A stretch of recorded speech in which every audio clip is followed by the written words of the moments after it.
Baba şimdi Jiboy bir tane Behrat diyebilirsen bu mikrofon sənətə doyurur.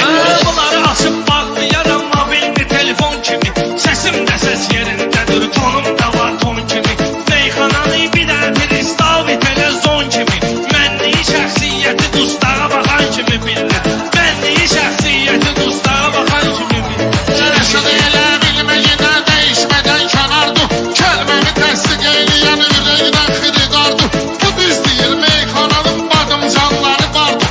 O mehman Əhmədli deyən çağa batan kimi bildi. O mehman Əhmədli deyən çağa batan kimi bildi. Ses elemiyor, xırda balıqlar da düşübdür tora.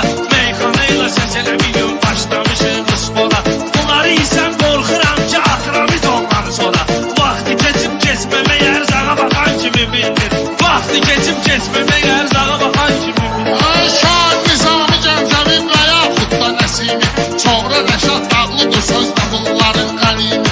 Heç o qeyrət şeirini sən yazmamısan səmimi. Şeiri yazan mənəvi çılpağa bakan kimi bildi. Şeiri yazan mənəvi çılpağa bakan kimi bildi. Ay Rəşad akula gəlir meyxana dəryasına. Bax sözümü mən deyəndə hikmətimdən alsına. Elişənin ablanmayasız nurani simasına. Biraz meyillidir fırıldağa bakan kimi bilinir. Biraz meyillidir fırıldağa bakan kimi bilinir. Gəlmişik ki ləzzət qataq ləzzətlərə dadlara. Toy günüdür şirdə ver fərqli fərqli atlara. Utanmırsız arxozu çördüz ustadlara. Tərbiyəmiz sizdəki əxlağa bakan kimi bilinir. Tərbiyəmiz sizdəki əxlağa bakan kimi bilinir.